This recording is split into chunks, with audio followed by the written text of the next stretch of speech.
2004 թվականն էր։ Զանգահարեց ինձ իմ լավ ընկեր ու բարեկամ Արա Գևորգյանը եւ խնդրեց հանդիպել։ Մրցույթ են անցկացրել ազգային նվագարանների հանրապետական եւ արդյունքում մնացել են 10-12 երաժիշտներ եւ ասաց, որ ես սցենար եմ գրել եւ ուզում եմ, որ բեմականացնենք։ Ասեցի Արա ջան, գուցե փորձենք մի մեծ նվագախումբ հավաքել եղածին գումարելով եւս մի 30 հոգի, ասենք դառնա 40 հոգանոց մեծ նվագախումբ եւ փորձենք գնալ պետականացման ճանապարհով։ Ինքն էլ ոգևորվեց այդ գաղափարից եւ անցան գործին։ Ես հավաքեցի 40 հոգանոց նվագախումբը եւ սկսվեց փորձերը։ Եվ 2005 թվականի ապրիլ ամսին մենք ունեցանք պետական կարգավիճակ։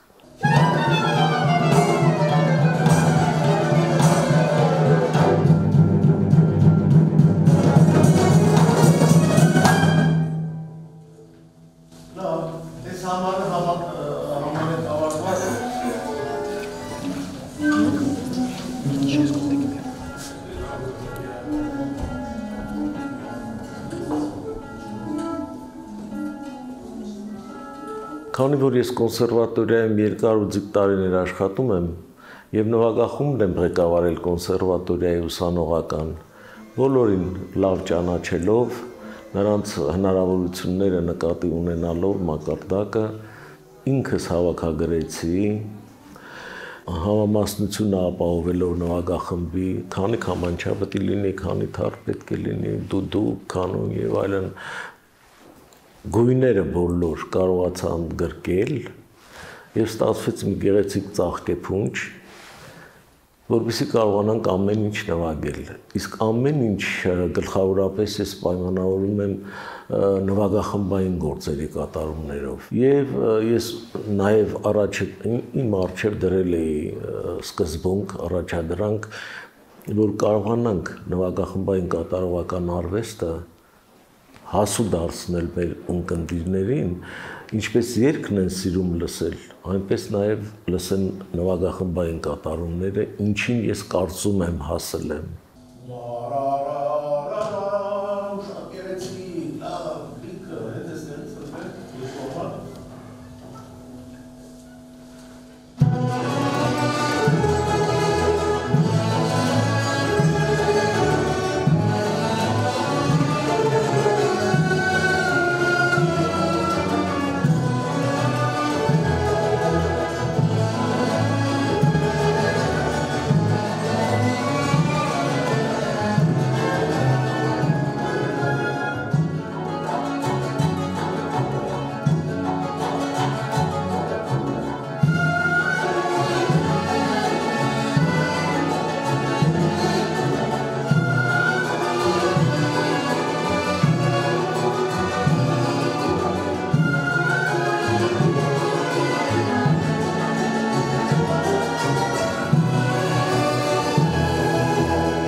Նվագախմբի կազմում արդեն գրեթե 3 տարի է, որ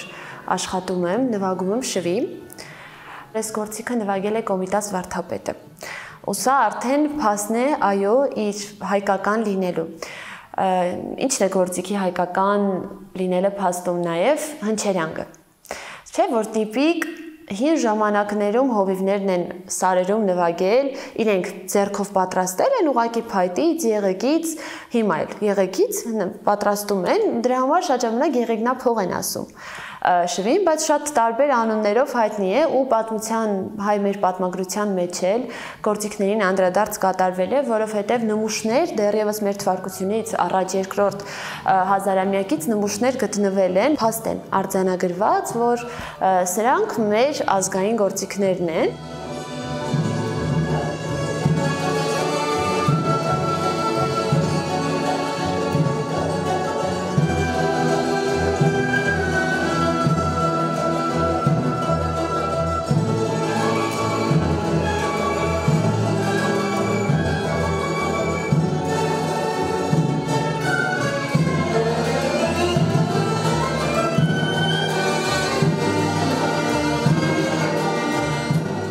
երբ որ 17 տարեկան էի ընդամենը, Հայաստանի ազգային նվագարանների պետական նվագախումբը եկավ աշտարակ համերգի,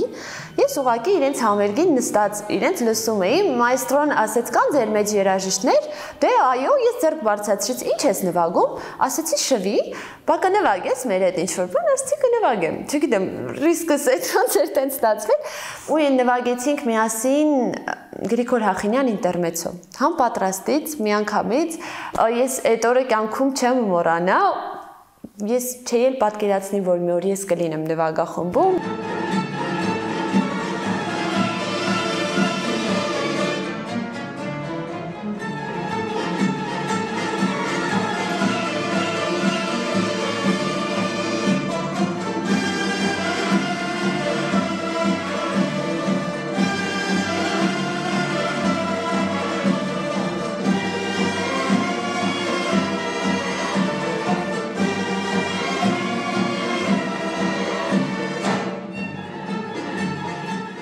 տարի աշխատել եմ նվագախմբում որպես մենակատար կանոնահարուհի եւ վստահաբար կարող եմ ասել, որ այստեղ ես ձևավորվել եմ որպես երաժիշտ։ Այլ բան է, երբ դու ուսանում ես, նվագում ես, ունենում ես տարբեր համերգներ անհատ, բայց այլ բան է, երբ դու նվագախմբի ներսում ես թրծվում, կերտվում է քո երաժշտական տեսակը, որակը եւ այլն, այդպես շատ հանգամանքներ կան։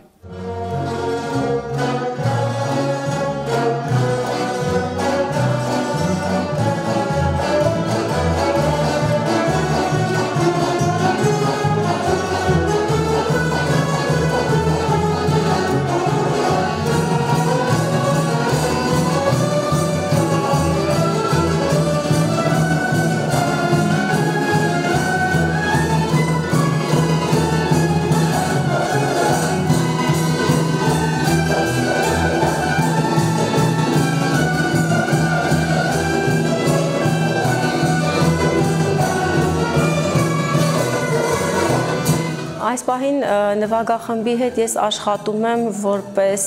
ադմինիստրատոր, եթե այսպես կարող եմ ասել, աշխատանքները կարգավորող, համակարգող։ Կային այնպիսի հարցեր, որ պարտադիր պիտի նվագախմբի համար աշխատի մեկը, ով շատ ավելի եւ ավելի ներսից է ճանաչում խնդիրները նվագախմբի, ինչ պահանջներ ունենք, ինչ հարցը ինչ կերպով կարելի է լուծել, մի փոքր ներսից մասնագիտական մոտեցման պահանջը կար եւ յուրաքանչյուր համերգ, երբ որ կազմակերպվում է կամ որևէ միջոցառում, շատ ավելի մեծ ու կարեւոր դեր կարող է ունենալ այն թիմը, որը գտնվում է տվյալ խմբի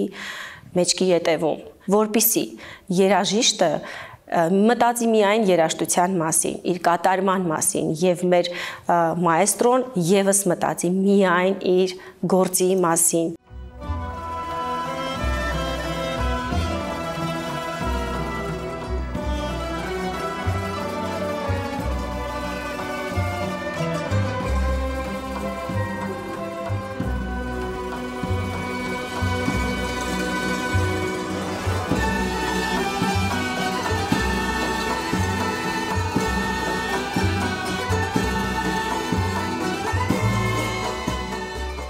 Օր եղել է, որ ես 5-ից 6 ժամ նստել եմ եւ նվագել եմ, որ հասնեմ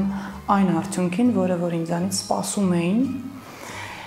եւ կարծում եմ, որ հասա, եւ ես շատ շնորհակալ եմ եւ մեր ղեկավարի համբերատարության համար եւ իմ կողքի նստած գոլեգա երաժիշտներից, ովքեր որ իրենց բարի խորհրդով, կատարողականությամբ ամեն ինչով օգտակար են եղել։ Եվ նույնպես եմ ասում, որ մենք այսօր ունենք բավականին զարգացած, կայացած Սանթուր նվագարանի դասարան։ Շնորհիվ այս 20 տարվա։ Սա եղավ թռիչք շատ-շատերիս համար, եւ ես իհարկե միակը չեմ հանդիսանում մեր նվագախմբում 16 տարեկան եղած մեր երաժիշտներից, էլի կային բավականին փոքր տարիքով պատանի երաժիշտներ, լավ ընկերներ, մենք միասին մեծացանք, մենք միասին կյանք ապրեցինք, փորձ անցանք։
Վերջերս մենք մեր տնօրինության հետ միասին Արմեն Սարգսյանի գլխավորությամբ փորձեցինք իրականացնել համաշխարհային եւ մեր հանրապետական կինոֆիլմերի սաունդթրեքների երաժշտությունների կատարումները եւ երկու համերգ ունեցել ենք, երկուսն էլ Լեփլեցուն դահլիճում փառայեղ ընդունելության արժանացավ։ Իհարկե դրա նախադեպը եղել է սիմֆոնիկ նվագախմբերի մասնակցությամբ, դա արվել է, բայց ազգային նվագարաններով կարծում եմ սա առաջի անգամ է։ Եվ շատ լավ տպավորություն թողեց, եւ մենք էլ ավելի սկսեցինք ոգևորվել դրանից։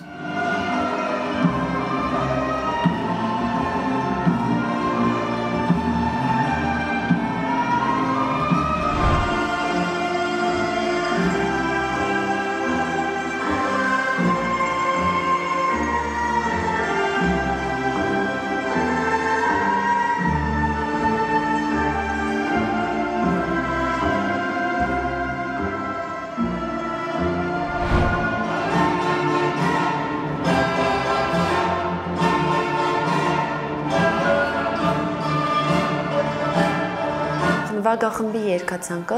շատ բազմաժանր է։ Նվագում ենք կոմպոզիտորական ստեղծագործություններ, դասական արվեստի նմուշներ,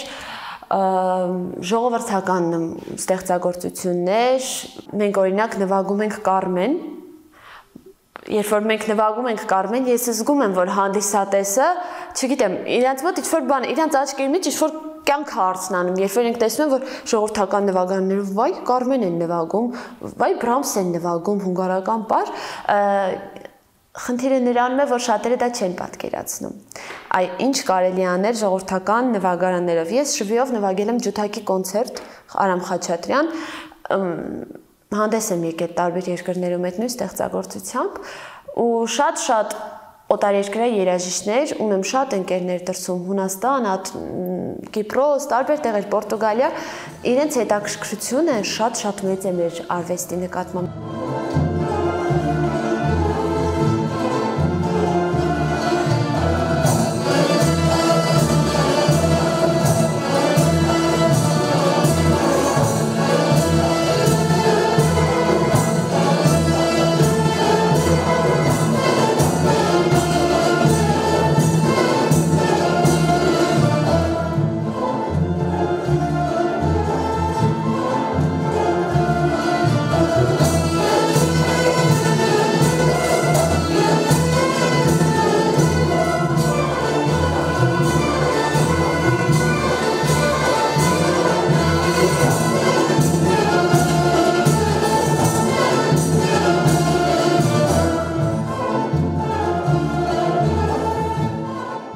Բոլոր ժամանակներում եղել են ինչ-որ անհատներ, որոնք փորձել են ստվերել ազգային նվագարանների դերը, կարևորությունը մեր կենցաղում։ Սա ցավոք եղել է եւ ինչ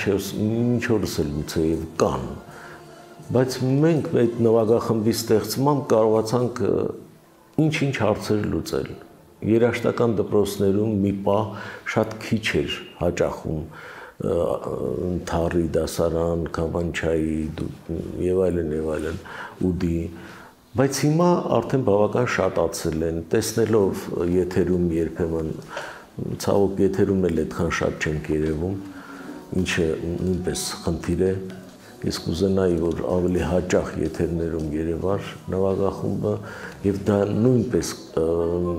իր ազդեցությունը կթողներ մատաղ սերնդի վրա, տեսնելով, որ կա այսպիսի նվագախումբ, ինչու՞ չէ, մտածելով, որ ես սովորեմ, գուցե կարողանամ այնպիսի երաժիշտ դառնալ, որ համալրեմ այս նվագախմբի կազմը, ինչպես ես ժամանակին մտածել եմ, ես երազել կարող էի Մերանգուլյանի նվագախմբում, բայց մի գեղեցիկ օր ինձ հրավիրեցին, ես սկսեցի աշխատել այդտեղ։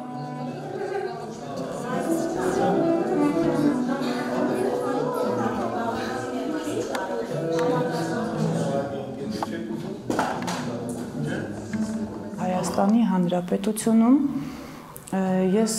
կարծում եմ, որ շատ քիչ թվականակով մարդիկ կան, ովքեր որ չեն եղել մեր համերգներին ու ովքեր որ տեղեկացված չեն մեր նվագախմբից, որովհետև մենք եւ շրջաններ ենք գնացել, եւ մանկական ֆիլհարմոնիայի նախագծում հանրակրթական դպրոցի երեխաներին ենք բերել, դահլիճ տեղեկացրել ենք, պատմել ենք նվագարանի պատմությունը, հետո մենանվագով հանդես են եկել երաժիշտները, որ հնարավորինս մատչելի ձևով եկող սերունդին ճիշտ բացատրենք ինչ է մեր ազգայինը, դա շատ կարևոր է։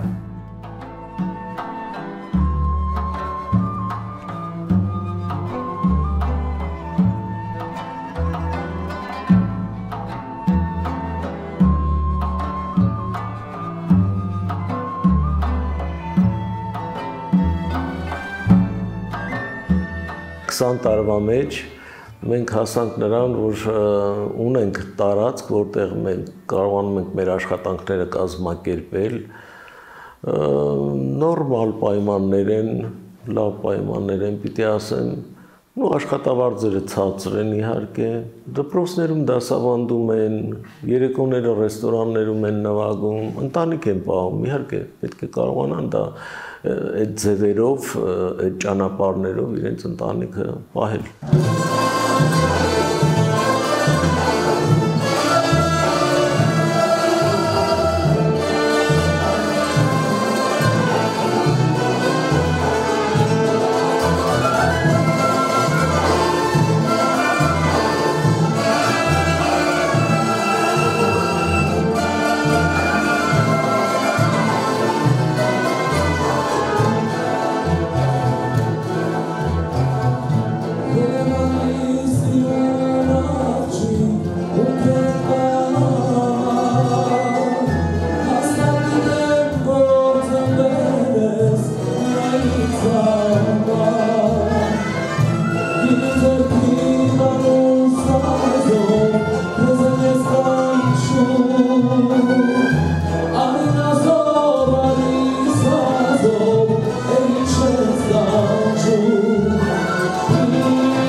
Մրցույթներ են անցկացնում հանրապետությունում նվագախմբերի անհատ կատարողների, ես տեսնում եմ, որ շատացել են, իսկ դա ինձ մշտապես ուրախացրել է, որտեղ մենք պարտավոր ենք եւ նաեւ պետք է մտածենք մեր վաղվա օրվա մասին, ինչ ենք փոխանցում մեր եկող սերունդներին։ Իսկ նվագախմբային կատարողական արվեստը մեր հանրապետությունում ունեցել է հրաշալի ավանդույթներ, եկել հասել է մեզ, եւ մենք պետք է դա փոխանցենք հաջորդներին։